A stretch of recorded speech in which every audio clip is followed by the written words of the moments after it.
오늘은 요한계시록 19번째 시간입니다. 어린 양이 첫째, 둘째, 셋째 인을 떼시다 라는 제목으로 요한계시록 6장 1절에서 6절 말씀을 전하도록 하겠습니다. 이제 그 하나님 앞에서 우리가 하나님의 구원의 경륜을 기록한 그 7인봉이 떼어져 있는 책이 있었죠. 그런데 여러분들 이 두루마리라는 게 어떻습니까? 봉인이 전부 다 떼져야지 읽을 수 있는 거죠. 봉인이 3개 있으면은 우리가 봉인을 3개 다 떼야지 읽을 수 있는 거고, 봉인이 7개 있으면은 봉인이 7개 다 떼져야지 그 내용을 읽을 수 있어요. 그런데 여기서 보면은 첫째 인이 하나씩 떼질 때마다, 그 인봉이 하나씩 이렇게 탁탁 뜯어질 때마다 하나님 경륜에 대한 내용들이 쫙 펼쳐지고 있습니다. 이걸 통해서 저희들이 그 책이라는 것이 얼마나 상징적인 것이고, 그리고 인을 뗀다는 것도 내용이 하나님의 구원과 경륜, 이 세상을 경영하는 그 경륜의 내용이 이 땅 가운데 펼쳐짐을 묘사하는 상징으로서 활용되고 있다는 것을 알 수 있을 겁니다. 그래서 이거를 문자적으로 읽을 거면은 문자적으로 읽고, 상징으로 읽을 거면 상징으로 읽어야겠죠. 자기가 그러니까 이 경계를 분명하게 해야 돼요. 그러니까 어디까지가 상징이고 어디까지가 문자적으로 읽어야 된다라고 주장을 하려면은 왜 그래야 되는지에 대한 근거도 가져와야겠죠.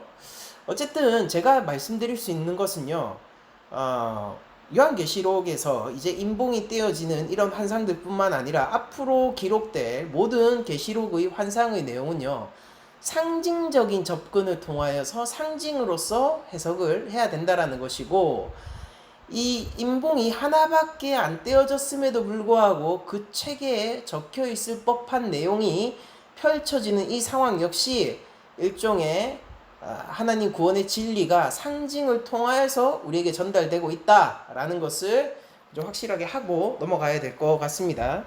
그리고 또한 여기에서 여러분들, 이게 첫째, 둘째, 셋째 인이 계속해서 떼지는 장면이 있잖아요. 그런데 여기에 대해서 우리가 정확하게 좀 인식을 가져야 되는 게 뭐냐면은, 요 순서는 요한이 본 환상의 순서예요. 그쵸? 환상의 순서예요. 이게 실제 시간적인 순서라거나 이게 실제 역사적인 순서라는 뜻은 아닙니다. 요한이 본 환상의 순서예요. 요한이 본 환상의 순서가 실제 역사의 순서와 동일하다라고 만약 누군가 주장하고 싶다면은 그것에 대한 근거를 가져와야 되는데, 그렇게 말할 수 있는 근거는 제가 봤을 땐 좀 희박하고요. 역사적인 순서다라고 얘기하는 사람들은 그냥 요한이 본 환상의 순서가 이러므로 역사의 순서다라고 얘기를 하는 거거든요.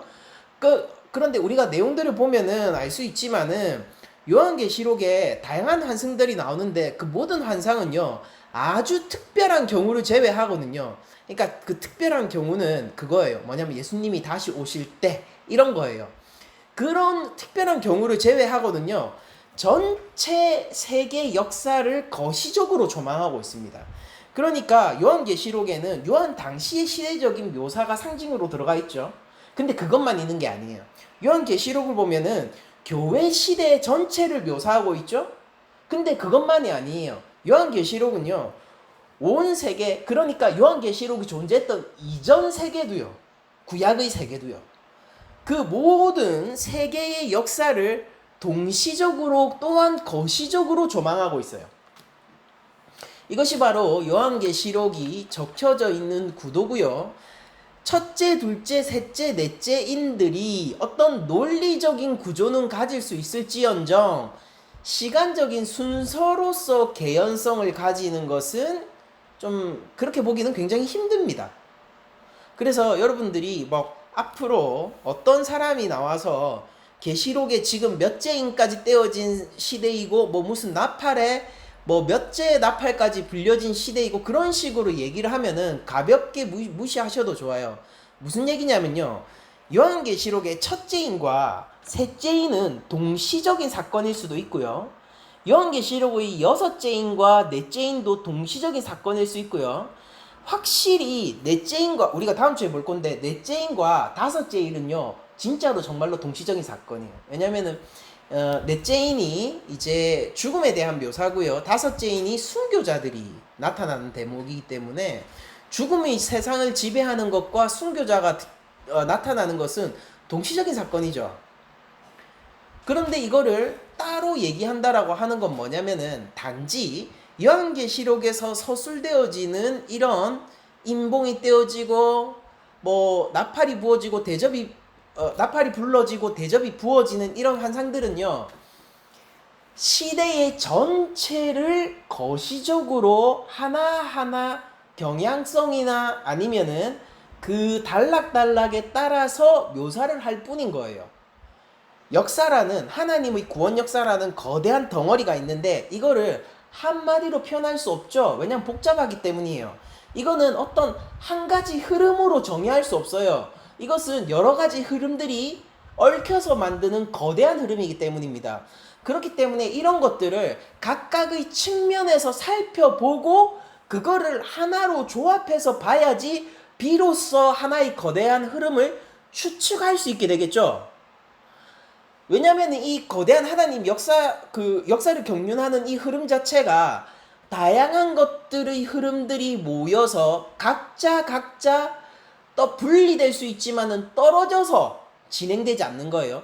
그런 속에서 이 하나님 구원 역사가 진행되기 때문에 우리들이 이거를 만약에 오늘날 우리가 묘사한다고 해도 각각의 측면에서 묘사를 하고, 예를 들면 이렇겠죠. 만약 우리가 인류의 거대사를 논한다고 하면은 하나는 문화적인 측면에서 얘기하는 거고, 하나는 또 동시에 굉장히 중요한 전쟁사적인 측면에서 이걸 묘사할 수 있을 거고, 그리고 또 하나는 기술적인 측면, 그리고 또 하나는 학문적인 측면, 예술적인 측면, 이런 속에서 우리들이 이 각각의 측면에서 흐름을 묘사할 수 있지만은 이거 사실 뭐예요? 문화적인 측면이나 아니면은 그 산업적인 측면이나 전쟁사적인 측면이나 예술적인 측면이나 학문적인 측면이나 이 전부 다 뭡니까? 동시적인 사건이죠. 이게 각각의 영역과 측면들로서 이렇게 시각으로서 제공될 수는 있지만 이게 떨어져 있지 않단 말이에요. 마찬가지로 이 첫째, 둘째, 셋째, 넷째, 다섯, 여섯, 일곱째 이런 것들이 어떤 논리적인 개연성을 가지고 있고 각각 따로 떼어놓고 볼 수 있지만은 이게 시간적 순서가 아니라 그거 요한이 본 환상의 순서인 거예요. 시간적 순서가 아니라 이 각각을 살펴봄으로써 하나님의 구원 역사, 어린 양이 우리 백성들을 하나님 앞에 신원하기 위해서 일하시는 거대한 어린 양의 주권적 역사를 하나의 흐름으로 결국 보아야 될 겁니다. 그러니까 여러분들이 첫째인의 시대 같은 건 없어요. 그냥 어린 양 구원의 시대가 있는 거고요. 지금이 뭐 무슨 대접의 시대고 그런 거 없어요. 그냥 어린 양 구원의 시대만 있는 겁니다. 그렇게 여러분들이 계시록을 접근해 나가셔야 하는 거예요. 제가 요한계시록을 계속 설명하면서 요한 당시의 시대적인 묘사나 교회 시대의 묘사를 계속해서 해나갈 거지만은 그런 묘사를 한다고 해서 요한계시록이 그 단지 거기에만 국한되어 있지 않다는 걸 여러분들 생각하셔야 되고, 온 세계 역사를 거시적으로 조망하는 어린 양의 역사다, 이렇게 여러분들 접근하셔야 됩니다. 다시 한번 말씀드려요. 요한이 본 환상의 순서를 시간적인 순서와 헷갈리지 마세요. 자, 그리고 이제 저희들이 본격적으로 인, 나팔, 대접 같은 그런 재앙들을 접하게 될 텐데, 여러분들 이게 순환적으로 동시에 점진적으로 된 구조입니다. 그러니까 오늘 본문 들어가기 전에 지금 앞으로 있을 내용들을 좀 객관적으로 살펴보는 게 필요한데, 무슨 얘기냐면은 어떤 파괴적이고 하나님의 뭐라고 해야 될까요? 이 세상의 멸망적인 그런 뉘앙스가 갈수록 강해져요. 갈수록 강해져요. 예를 들어서 인을 떼는 재앙에서는요, 6장 8절 다음 주에 우리가 보게 될 텐데, 6장 8절에 보면은 사망과 음부가요, 이거 별로 안 좋은 거죠. 사망과 음부가 땅 4분의 1에 대한 권세를 받습니다. 4분의 1, 동서남북 중에서 4분의 1이죠. 그런 권세를 받게 돼요. 6장 8절 내가 봄에 청황색 말이 나오는데, 이 시체 색깔을 얘기하는 거예요. 청황색 말이 나오는데 그 탄자의 이름은 사망이니, 청황색 말을 탄자 이름을 그냥 바로 얘기해 주죠. 사망이니 음부가 그 뒤를 따르더라. 이 권세 있는 말 타고 오는 자들은 항상 권세를 가지고 세상을 지배하는 자들입니다.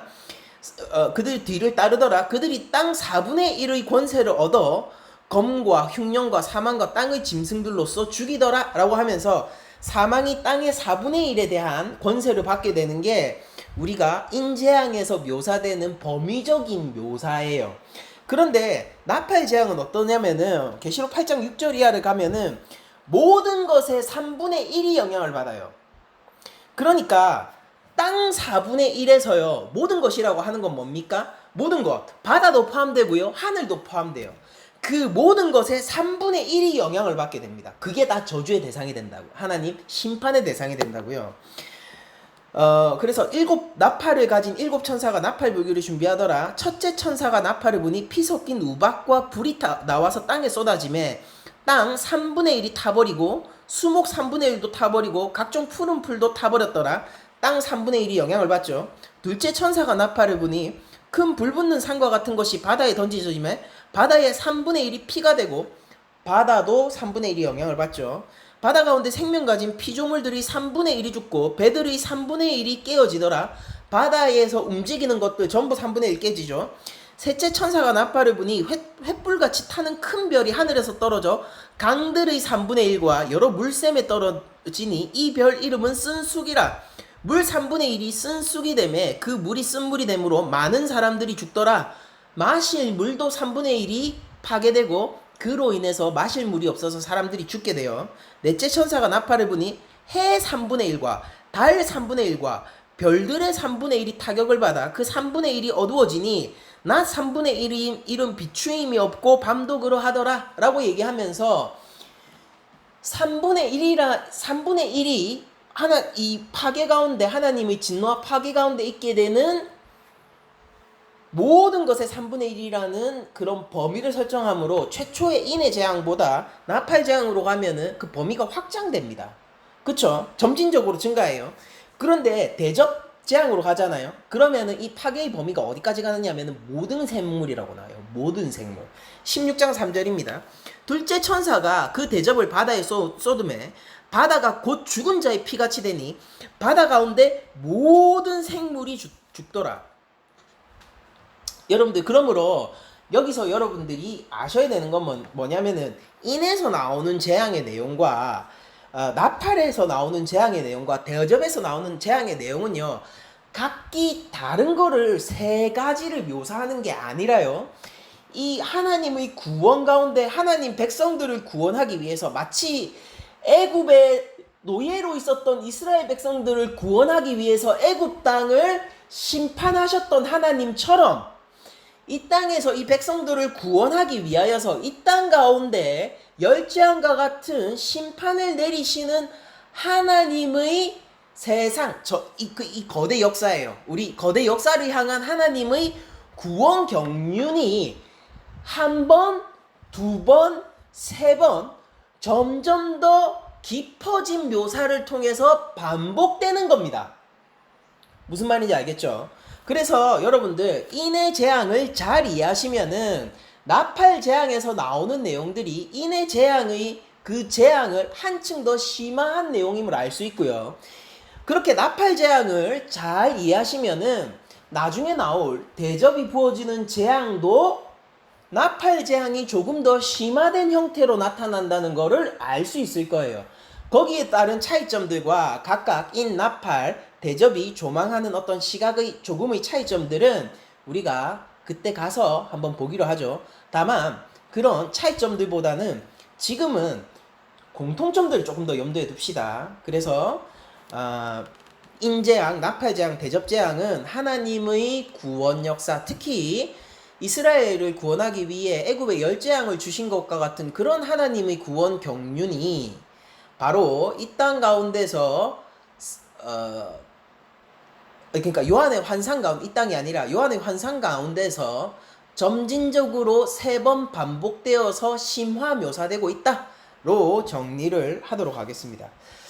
자, 그러면 오늘 본문으로 넘어가서 오늘 본문을 보면은 이제 말을 타고 여러 가지 사람들이, 말을 탄 사람들이 지금 7마리 등장하고 7명의 사람들이 계속해서 등장할 건데, 저희가 이제 3가지 인을 뗄 때 나오는 말들을 볼 거예요.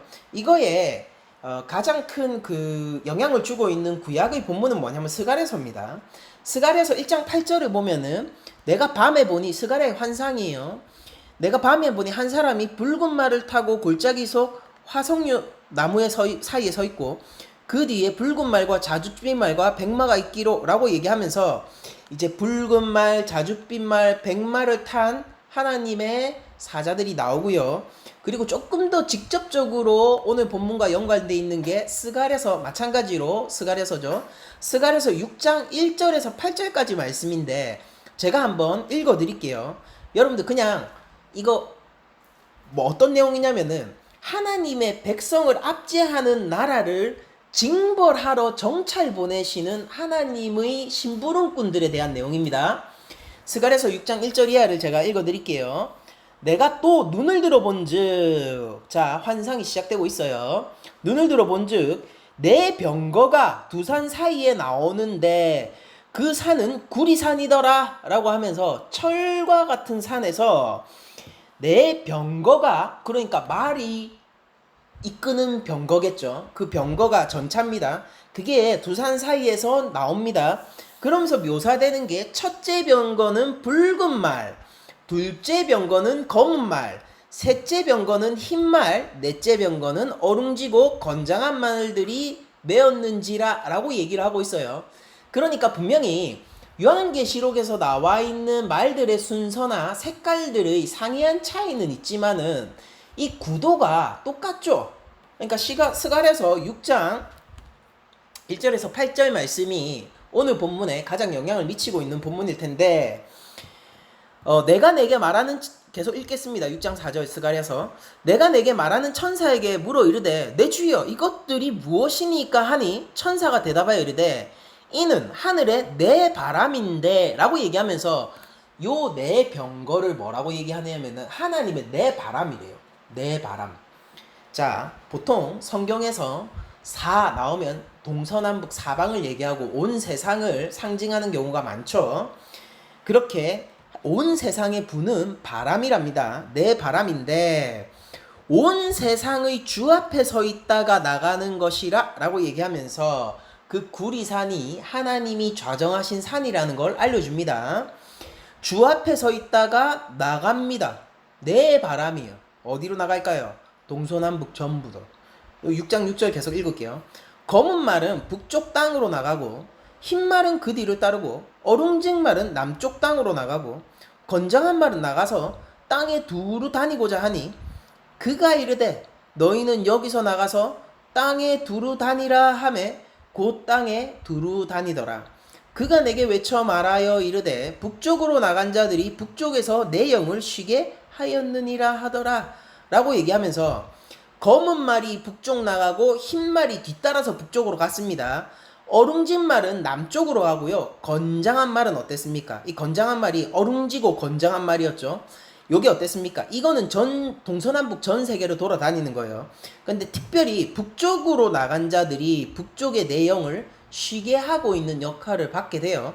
그러니까 이거 뭐냐면은요. 제가 스가랴서 전체를 얘기 드릴 수는 없지만은 이 지금 제가 앞서 말씀드렸던 것처럼 지금 하나님이 원래 이스라엘과 유다를 치실 때에 하나님이 망치로 들어 쓰신 게 제국들이었죠.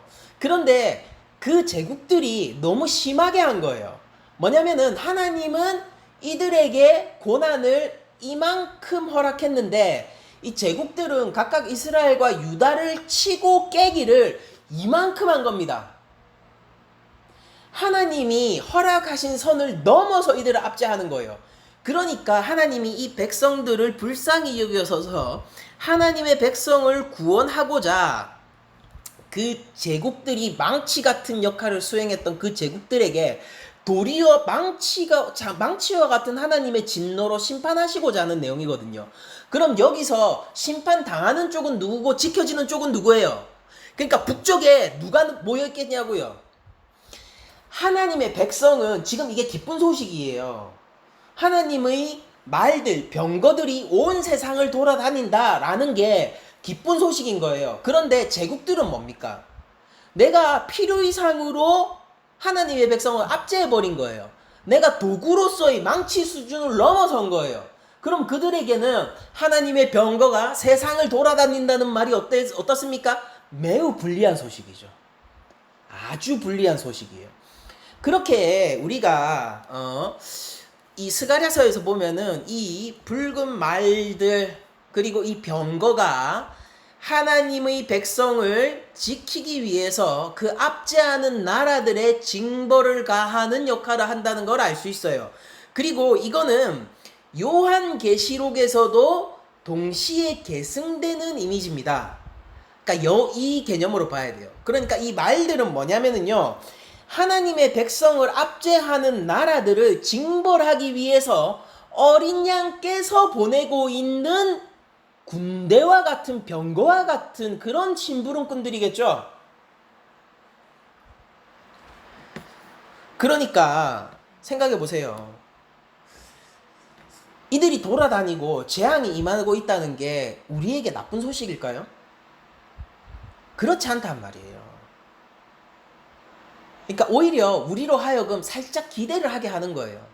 우리가 애굽에 포로로 있는데 애굽에 지금 난리가 났어요. 막 피가 물로 변하고 개구리들이 막 창궐하고 역병으로 사람들이 죽고.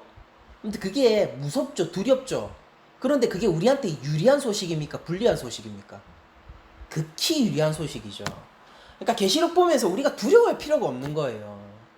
계시록에서 이런 강력한 어떤 심판과 강력한 저주의 본문들이 드러날 때마다 오히려 우리들은 어떻게 반응해야 되냐면은 기대와 소망이 그에 비례해서 더 커져야 되는 겁니다. 두려워한다는 건 뭐냐면 내가 애굽 백성이라는 소리고 내가 바로라는 소리예요. 바로는 불리하죠. 바로는 두렵죠. 아수리였으면 어땠습니까? 두려운 거예요. 바벨론이면 어떨까요? 두렵죠. 그런데 이스라엘 백성들은 어땠을까요? 그 난리를 통이 벌어지는 걸 바라보면서 어떻게 되는 거예요? 이거 희망이 있겠는데? 이러다 진짜 자유인 되는 거 아니야? 설마 애굽이 무너지는 거 아니야? 그리고 그 소망은 어떻게 되죠? 애굽이 무너지고 그들이 홍해를 건너 자유인으로 하나님 나라의 백성이 되는 것으로 열매를 맺죠. 우리가 이런 계시록의 이런 저주의 내용들을 바라보면서 이런 구약의 배경들을 모르면은 단지 두려움으로 접할 수밖에 없단 말이에요.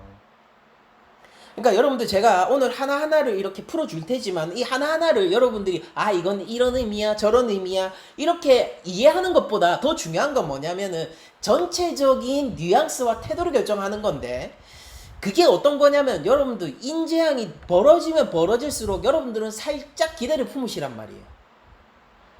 이러다가 큰 성 바벨론 저 철옹성과도 같은 저 성이 무너지는 거 아닌가? 아니겠지. 인이 또 하나 떼어집니다. 야 잠깐만 진짜 무너지는 거 아니야? 인이 또 하나 떼집니다. 그날이 올 것 같은데. 여러분 이런 것들이 우리 가운데에서 이런 태도로서 남아있어야 돼요. 하나님 편에서 있는 태도요. 어린 양의 편에서 바라보는 태도요.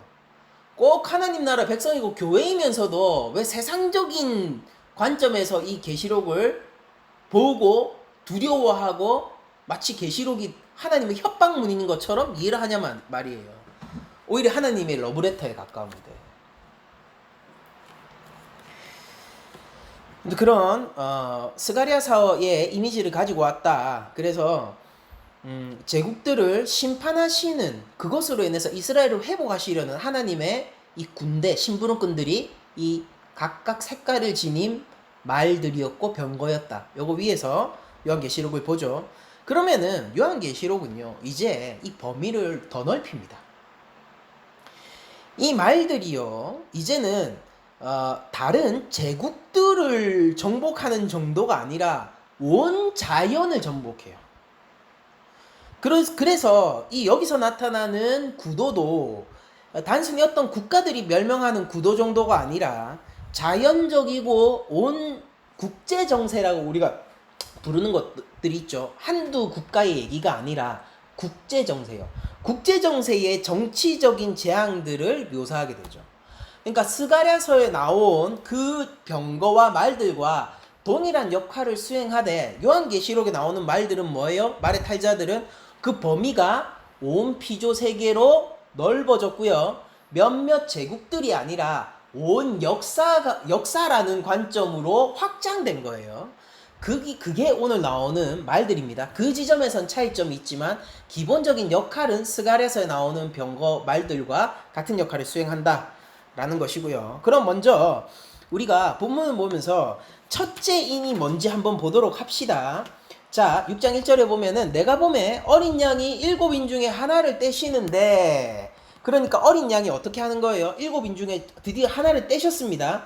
그때 들이니 내 생물 중에 하나가 우레소리와 같이 말하되 오라 라고 했습니다. 여기서 내 생물이 뭐였어요? 하나님의 가장 근방 측근에서 온 세상을 감찰하던 천사였죠. 온 세상을 감찰하고 판단하고 하나도 빠짐없이 기억하고 있던 그 천사입니다. 그 천사가, 세상을 감찰하는 천사가 와라 라고 소리칩니다.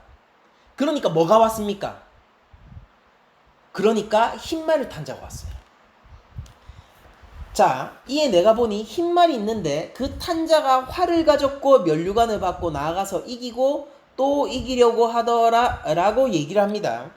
여러분들 이거는 이 흰말을 탄 자는요, 이게 조금 여러 가지 이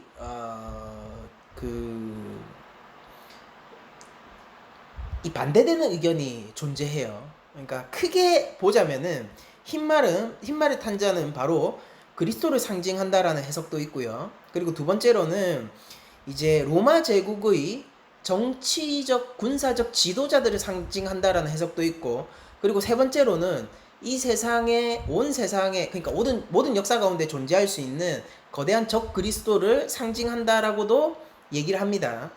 그러니까 이 흰말을 타고 있고 면류관을 받았고 나아가서 이기고 승리했어요. 이기고 또 이기려고 한다라는 것은 계속해서 이기려고 한다라는 게 아니라 이겼고 다시 이기려고 나아간다라는 뜻입니다. 그런 어떤 이미 승리한 관점에서 보면은 많은 부분 어린 양을 떠올리게 하죠. 예수님을 떠올리게 해요. 그런데 또 한편으로는 내 생물이 오라고 했을 때 명령을 받는 자의 입장이라는 점, 그리고 어린 양은 지금 인봉을 떼고 있지 흰말을 타고 있지 않다라는 이 지점, 이런 점들 때문에 이것을 어린 양을 흉내내고 있는 적 그리스도다라고 보는 관점도 있습니다. 어쨌든 무엇을 우리들이 선택하게 되든 결국 예수 그리스도가 하나님 나라의 백성들을 구원해 나가는 하나님의 구원 경륜 가운데서 허락된 일이다 라는 지점은 변화가 없어요. 근데 오늘 제가 여러분들과 함께 나누고 싶은 관점은 뭐냐면은 이 흰말을 탄 자가 그냥 그리스도를 상징한다 라고 보는 관점입니다. 그러니까 저도 사실 뭘 선택해야 되는지 정확하게는 알지는 못하겠어요. 그리고 실제 이 요한계시록의 해석학적인 부분에서 이것이 예수님이다, 이것이 적 그리스도다 라는 이 두 진영의 대결은 상당히 팽팽한 편입니다. 그럼에도 불구하고 저는 많은 부분 그리스도를 떠올리게 할 수밖에 없는 본문의 특성상, 그리고 환상이라는 특성상 그리스도가 인봉을 떼고 있지만 동시에 흰말을 탄 자로도 묘사될 수 있는 거 아닌가. 그러니까 묵시문학적인 어떤 장르적인 특성을 고려했을 때 조금 억지를 부린다면은 그것이 가능하지 않은가라는 측면에서 이 흰말을 탄 자를 그리스도다라고 보고 해석을 할게요. 그러면은 그렇게 해석했을 때 이 본문은 어떻게 바라볼 수 있냐면은 이 역사 가운데서 온 역사를 감찰하시고 통치하시는 분이 예수 그리스도이신데 그분은 이미 이기셨고 이기려고 계속 나아가고 있는 거예요. 그분이 이미 면류관을 받아 쓰신 분이라는 거죠. 그래서 우리가 역사를 바라볼 때 요한계시록은 특정 시대를 묘사하는 게 아니라 이 역사 전반을 묘사하는 거잖아요. 역사를 바라볼 때 이 역사를 통치하시고 이 역사 가운데서 승리하시는 분이 누구냐? 바로 어린 양 예수라는 겁니다. 어린 양 예수는 일찍이 죽임을 당했음에도 불구하고 그분은 세상을 지배하는, 그렇게 말을 타고 온 세상을 누비면서 온 세상의 영향력을 뻗치고 이기시고 계신 분이라는 거예요. 이게 역사를 바라보는 첫 번째로 제시되는 관점이다 라고 얘기를 할 수 있을 것 같습니다. 그래서 흰색은요, 정결을 얘기하기도 하지만은 이 흰색 말을 탄 자는 분명히 정복하고 있는 분이세요. 승리하고 정복하시는 분이라는 것을 알 수 있습니다. 자, 그럼 둘째인을 한번 보도록 하죠. 둘째인을 떼실 때 내가 들으니 둘째 생물이 말하되 오라 합니다. 그러니까 오라니까 어디서 와, 누가 오느냐. 둘째, 이 다른 붉은 말이 나옵니다. 붉은 말이 나오더라. 그 탄자가 허락을 받아. 그러니까 이거 누구의 허락이겠습니까? 하나님의 허락이죠. 그러니까 이제 재앙이 일어나요. 이 첫째 말에서는, 첫째 말을 탄 자에서는 재앙의 이미지가 드러나지 않죠. 오히려 승리의 이미지가 드러나죠. 그런데 붉은 말을 탄 자는요, 재앙의 이미지를 가지는데 그게 허락을 받고 하는 거예요. 우리가 욥기서를 보면은 욥을 시험하게 되는데 그 사단이 욥을 참소할 때도 하나님의 허락 아래에서 벌어지죠. 심지어 이 둘째 말을 탄 자는요, 사단 정도가 아니라 하나님의 심부름꾼이에요. 그런데 하나님의 허락하에서 무슨 일을 하냐면은 땅에서 화평을 제하여 버리고 서로 죽이게 하고 또 큰 칼을 받고 있습니다. 뭐냐면은 둘째 붉은색, 그러니까 피의 색깔이라고 얘기하는 거예요. 피 흘림의 색깔을 통하여서 일어나는 전쟁과 서로에 대한 미움 같은 것들, 그것으로 인한 다툼 같은 것들을 보여주고 있는 거죠. 이게 참 웃겨요. 어린 양의 구원의 서사 가운데서 우리가 하필이면 첫 번째로 묘사되는 것들이 이런 재앙들이니까요. 조금 좋은 이미지로 이런 것들을 묘사할 수는 없었나요? 아무리 그래도 그렇지 하나님의 오른손에서 하나님 구원의 경륜에 두루마기를 발아서 그 인봉을 떼가고 있는데 왜 이런 피 흘림의 붉은 말, 그런 전쟁의 이미지, 그리고 앞으로 나오겠지만 기근의 이미지, 이런 것들이 왜 등장을 해야 되냐라는 거죠. 바로 이럴 때마다 여러분들은 애굽의 열재앙을 생각하셔야 돼요. 그 구도를 우리들이 익혀야 됩니다. 그래서 이런 것들이 일어날 때 애굽의 물이 피로 변하고 있는 이유를 여러분들 참고하셔야 돼요. 나일강이 왜 피가 되었습니까? 거기에 역병이 창궐하고 있는 이유를 생각하셔야 돼요. 거기 왜 역병이 창궐해야 됩니까? 거기에 결국 해가 사라지고 어둠이 애굽을 지배하게 된 순간, 그 어두울 때 이스라엘 백성도 함께 있었어요. 그쵸? 그때 그 어둠 가운데 있지만은, 그 애굽 가운데 여전히 있지만은, 그 동일한 재앙을 받고 있지만은 전혀 다른 감상을 가지고 있고, 오히려 그 재앙들이 있음으로 말미암아 하나님께 감사하고 있던, 그것을 통하여서 하나님의 구원의 역사를 바라보던 그 이스라엘 민족들의 그 태도와 이해를 우리가 이런 본문에서 가져야 된다라는 것입니다.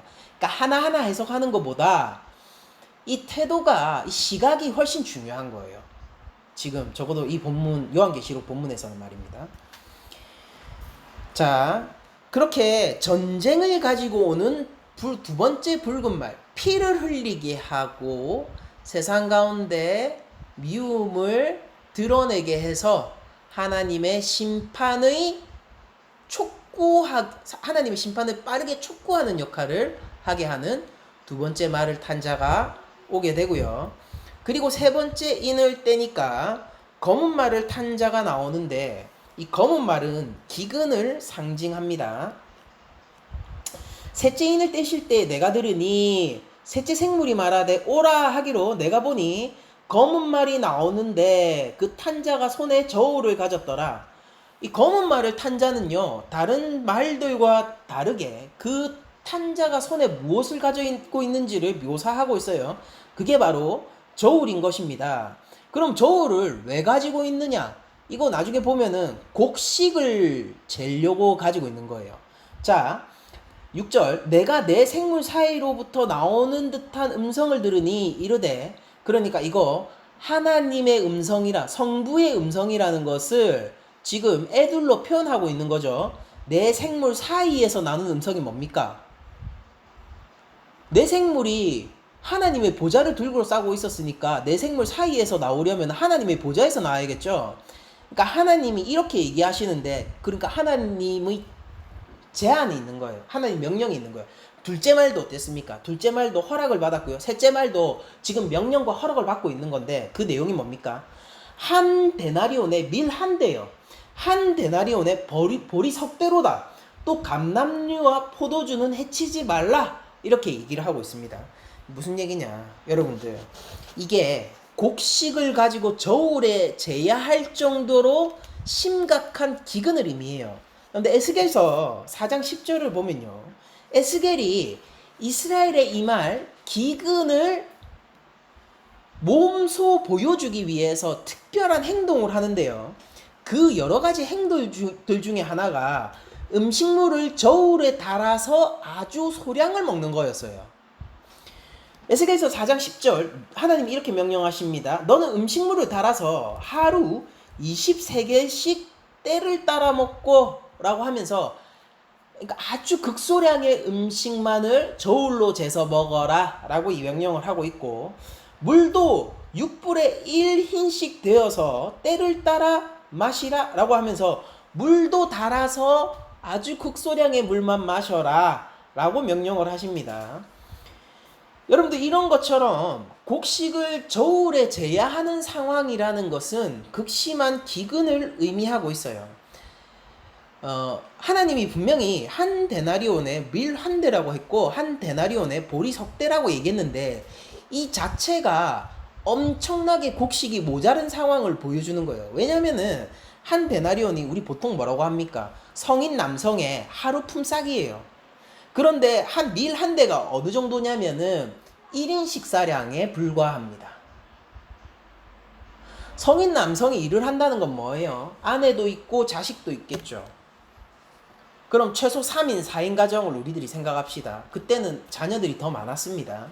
그러면은 아니, 하루 사람이 먹을 수 있는 양으로 온 가족이 먹어야 된다라는 소리예요. 그 음식을 먹고 다음날 일하지 않잖아요. 그러면은 그 음식마저도 없는 거죠.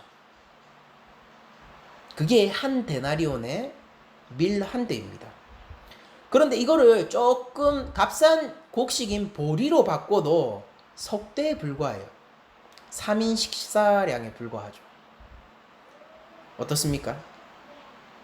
가족이 먹기에는 여전히 턱없고, 그나마 조금 배불리 먹으려고 하면은 식사의 질이 현저히 떨어지는 상황을 묘사하고 있는데, 하나님이 이렇게 하라고 시켰습니다. 문제는 뭐냐면은 뒤에 나오는요, 그러나 이 감람류와 포도주는 그대로 놔두라라는 내용이에요. 그럼 이건 뭐냐? 여기에서도 두 가지 해석이 있는데요. 첫 번째 해석은 뭐냐면은 감람류와 포도주를 사치품으로 보느냐 일상품으로 보느냐에 따라서 조금 이 해석이 다른데요. 로마 시대에 감람류와 포도주는요, 기본적으로 사치품에 속했습니다.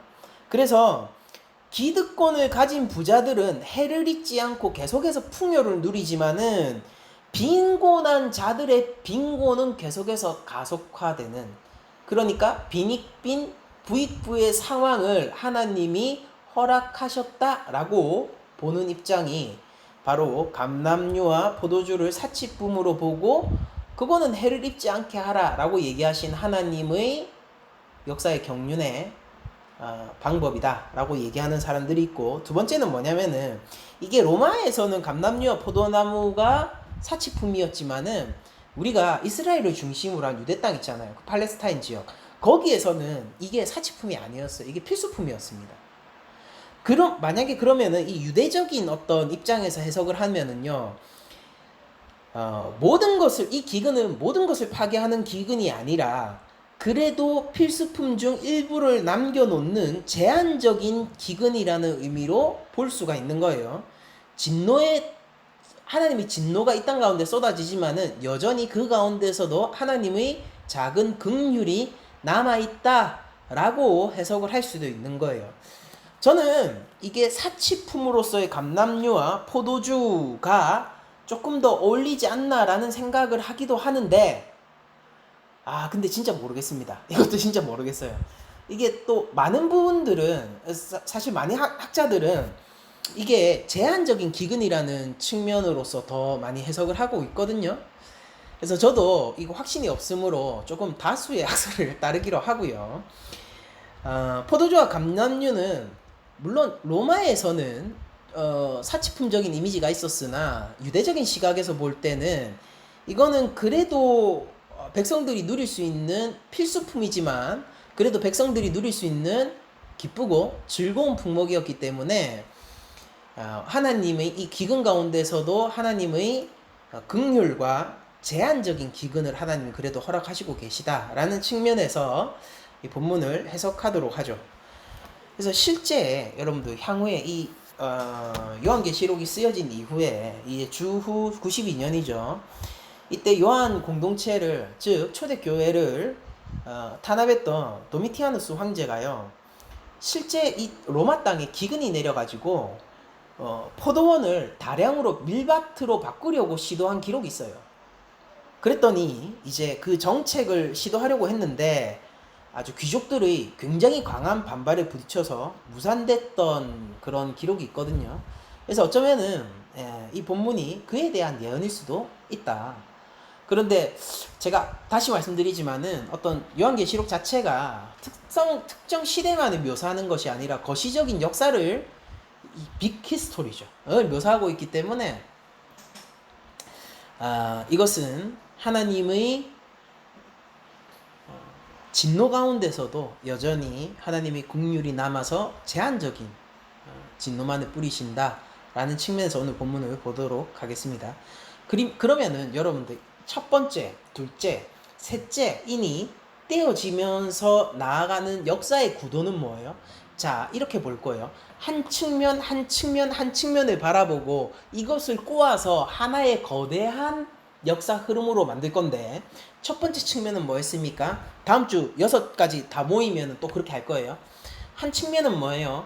왕이신 예수님이 이미 왕으로 좌정하셔서 면류관을 받으시고 온 세상 가운데 승리의 통치를 벌이고 있는 이런 상황. 첫 번째, 이게 역사의 거대한 단면인 거예요.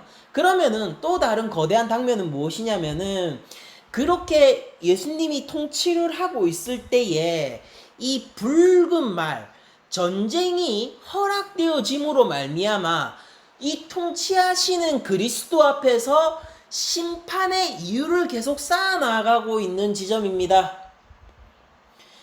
사람과 사람은 서로 미워하고요, 서로 피 흘리고요, 그리고 이런 미움이 하나님의 백성에게도 임하여서 하나님 백성의 피를 흘리게 만들고 있는 거예요.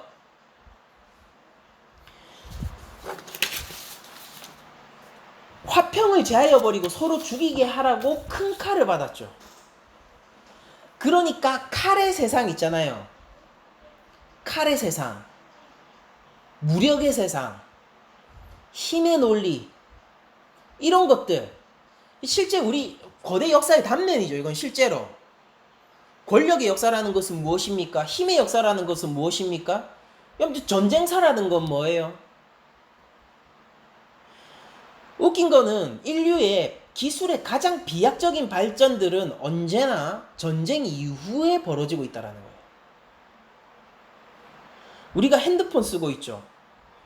이거 전쟁 치르면서 2차 세계대전 때 무선 통신을 잘 해야 되니까 전쟁의 필요에 의해서 만들어진 게 모토로라에서 만든 무전기고, 그게 휴대폰이 된 거죠. 휴대폰의 기원이 전쟁용 무전기란 말이에요. 여러분들 우리 이제 비행기 타고 해외여행 가죠. 그런 세계 여행, 그러니까 국외로 나아가는 비행기 여행, 이런 개념이 언제 생겼는지 아세요? 2차 세계대전 이후로요. 물자를 수송해야 되니까 철도를 깔았고요. 전쟁을 하러 대륙을 건너야 되니까 비행기의 기술이 발전됐어요. 그래서 우리가 그 기술의 비약적인 발전을 누리게 된 겁니다. 여러분들, 사람을 이롭게 하기 위해서 기술을 발전하는 속도보다 사람들을 해롭게 하기 위해서 기술을 발전시킬 때 그 속도가 비약적으로 빠르다라는 것은 여전히 이 세상의 한 단면이 정말로 붉은 자를 탄 큰 칼을 가진 자의 지배 아래 있다는 것을 보여주는 것이죠. 그러니까 이거를 실제 이 말을 탄 자가 세상을 지배한다, 그런 개념이 아니라 역사를 바라보는 한 단면이 이런 폭력의 역사라는 거예요. 세 번째는 무엇입니까? 세 번째는 기근의 역사죠. 여러분들 보세요. 이 기근의 역사는요, 하나님이 왜 자연 파괴가 되도록 지금 허락하시고 계십니까? 왜 우리들은 자연 파괴되기 이전이라고 생각하는 그때도 여전히 기근을 겪고 있었죠? 왜 사람들은 풍년을 바라면서 제사를 드렸습니까? 매년 그렇게 매년 풍년제를 드려야 됐다는 것 자체가 뭘 보여주는 거예요? 흉년이 있다는 얘기잖아요. 그리고 어떻게든 그것만은 피하고 싶으니까 특별히 풍년제가 발달해 나가는 거잖아요. 그럼 자연세계는요, 하나님의 선한 창조물이라고 우리가 자연세계를 배웠습니다. 하나님이 만드신 세상은 아름답다, 선하다, 하나님 안에서 질서정연하다, 우리가 그렇게 배웠어요. 그런데 그 세상이 왜 이 땅 가운데서 흉악을 토해내고 음식물을 토해내는 것이 아니라 우리에게 힘든 상황들만을 계속 주고 있냐라는 거예요. 농사 기법이 발달되면 이게 해결됩니까? 여러분들, 우리가 인류사 가운데서 가장 농사 기법이 발달된 세상에서 살고 있죠. 그리고 요즘 이 국제사회 가운데서 가장 중요한 키워드가 뭡니까? 곡식이에요. 먹을 것. 벌써 카르텔이 있다라고 하죠. 미국에 먹을 거 3대 기업, 그 카르텔이 있다라고 하죠. 중국은 이제 쌀 수출을 금지했습니다. 먹을 것 전쟁에 들어가는 거예요. 여러분들, 우리가요, 이런 일들이 하나님 안에서 허락되어 있다는 사실을 깨달아야 돼요. 그러니까 하나님이 허락하신 거예요. 그러나 이것마저도 진짜 우리들이 받아야 할 하나님의 저주에 비하면은 제한적인 겁니다. 그리고 제가 이거 사치품인 감람류와 포도주가 해를 입지 않는 게, 기득권 가진 부자는 해를 입지 않는다라고 제가 그게 전 조금 더 맞지 않나, 51대 49 정도로 그게 좀 더 맞지 않나라는 생각을 했었잖아요. 거기에 대해서도 제가 잠깐 설명을 드리자면은요, 여러분들 보세요. 그렇게 죄를 쌓아나가는 거예요. 여러분들, 우리가 왜 빈부격차가 해소되지 않고 먹을 것들이 줄어들고 있음에도 불구하고 왜 누군가는 배부르게 먹을 뿐만 아니라 사치품을 향유할 수 있습니까? 요셉이 없어서잖아요. 기근이 있을 때 요셉이 있으면 어떻게 됩니까? 요셉으로 말미암아 전역에 있는, 근동의 지방에 있던 전역의 나라가 살아남아요. 창고 문을 열기 때문입니다. 근데 여러분들, 하나님 앞에서 기근이 허락되었을 때에 감람류와 포도주는 해를 입지 않도록 하나님이 조정하셨을 때에 배고픈 사람이 계속 배고프게 되는 이유는 또 한편으로는 뭐냐면요, 이 땅 가운데 요셉이 한 사람도 없다라는 뜻인 거예요. 감람류와 포도주를 포기하고 다른 사람에게 곡물을 나누어 주길 사람이 없다라는 거죠. 누구 가운데? 기득권층 가운데서, 부자 가운데서, 지도자들 가운데서요.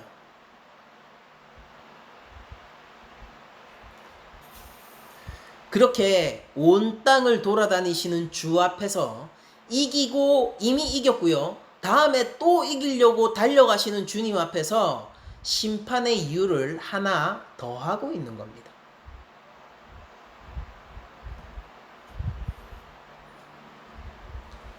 이게 역사의 한 단편인 거예요. 여러분들 생각해 보세요. 주께서 온 세상을 감찰하시고 계세요. 하나님의 내 생명체, 내 생물이 온 세상을 바라보고 있습니다. 주님은 이제 흰말을 타고 달리기 시작하셨어요. 그런데 그 위에서 펼쳐지는 역사의 단면들은 무엇입니까? 심판 안 받고 베길 수 있냐고요.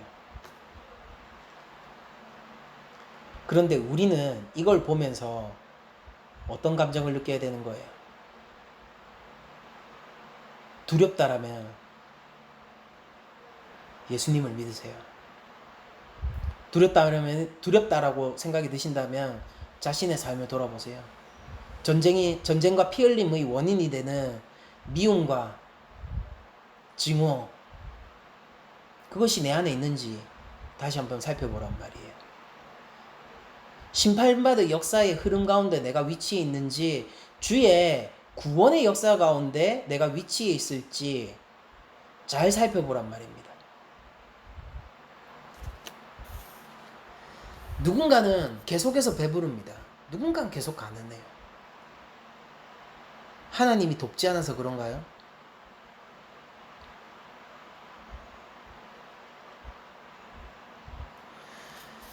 하나님은 모든 것을 파괴하는 기근이 아니라 제한적인 기근을 허락하셨습니다. 그러니까 어떤 측면에서는 전 이렇게도 생각이 들어요.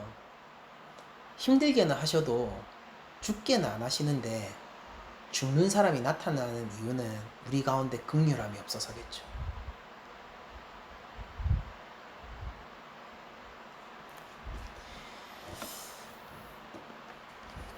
여러분들 생각해 보십시오. 예수님은 한 가지 일을 하시는 거예요. 한 가지 일을 해요. 뭐냐면은 예수님이 두 가지 일을 하는 게 아니라요. 한 가지 일을 하세요. 뭐냐면은 면류관을 받고 나아가서 이겼고요. 다시 이기려고 나아가시는 일을 하는 거예요. 그러면 그때 이 소식이 즐겁고 유리한 사람이 있고요. 예수님은 한 가지 일을 하세요. 근데 그 일을 접했을 때에 그 소식이 즐겁고 그것이 나에게 매우 유리하게 작용하는 사람이 있고, 그 소식이 두렵고 떨리고 매우 불리하게 작용하는 사람이 있습니다. 무엇에 따라 결정되는 겁니까? 이 일의 의미는 무엇에 따라 결정되는 거예요? 우리의 상태에 따라서 이 일의 의미가 달라진다고요. 주께서 말을 타고 달리기 시작하셨다는 거예요. 이게 우리한테 어떻게 느껴지냐고요? 유리하게 느껴져야 되는 거예요. 주님이 말을 타고 달리십니다. 어떡하지? 안 돼요. 주님이 말을 타고 달리십니다. 살았다. 이렇게 돼야 되는 거예요.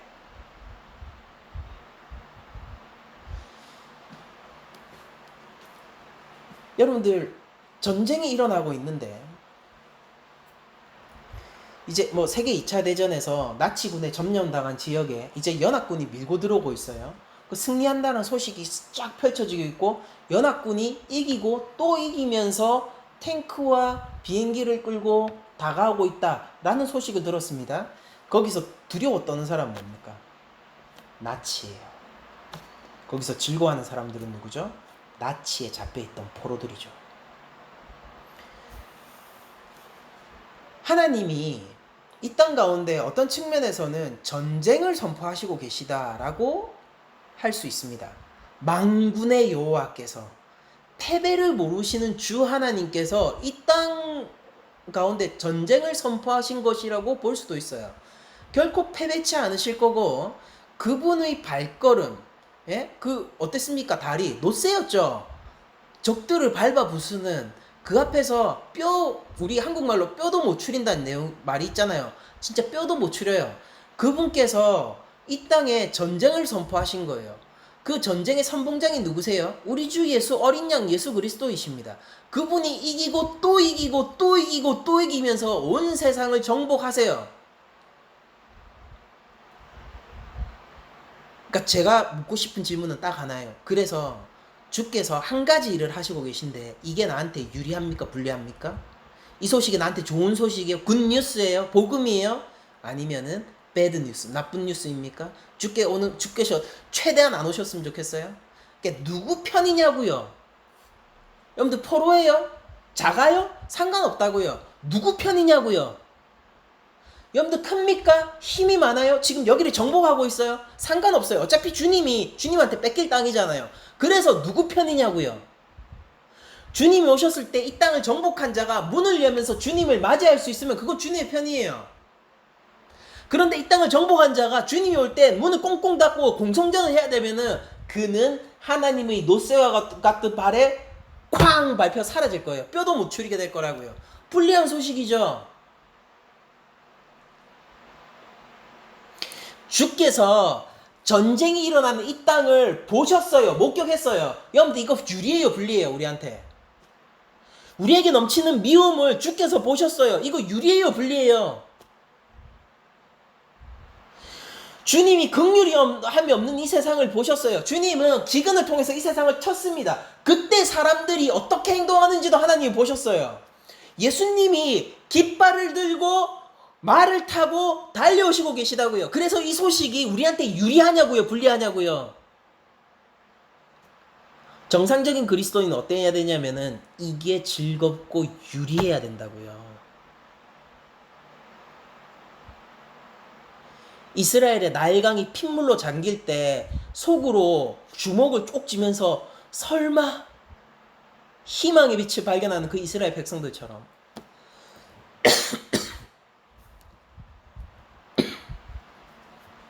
역사를 보세요.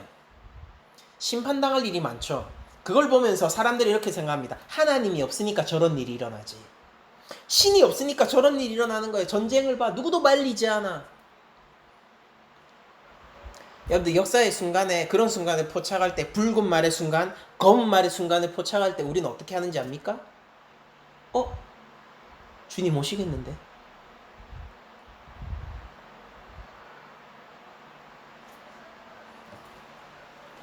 저는 특정한 어떤 한 지점을 얘기하는 게 아니라 이 역사를 얘기하는 거예요. 우린 지금 교회 시대를 살아가고 있죠. 그래서 이 셋째인까지 떼시는 어린 양을 보면서 제가 이렇게 얘기하고 싶은 거예요. 여러분들 예수님 믿으세요.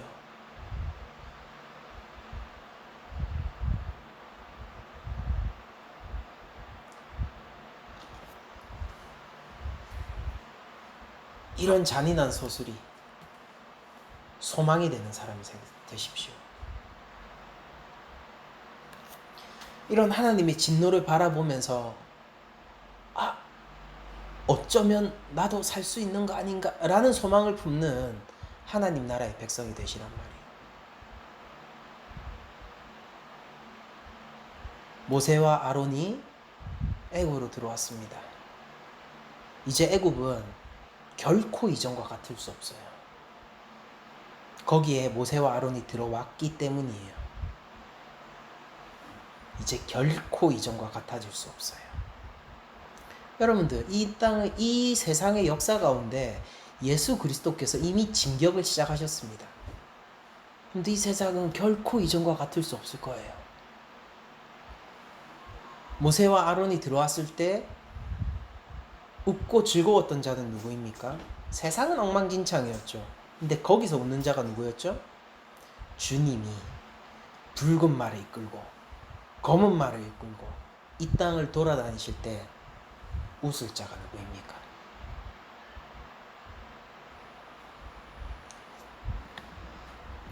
시편의 저자들이 하나님께 자신의 복수를 신원하던 그 시편들, 그 성취가 역사 가운데서 일어나고 있고 일어날 것이고, 그리고 과거에도 여전히 일어나고 있었다. 이걸 생각해 보셔야 돼요. 저는 여러분들이 요한계시록이 결코 여러분들에게 두려움을 전해주는 책이거나 읽기 힘든 책 혹은 계시록은 정말 하나님의 잔인한 심판이 기록돼 있어 이런 식으로 비춰지기를 원치 않아요. 전 이게 하나님의 러브레터였으면 좋겠습니다.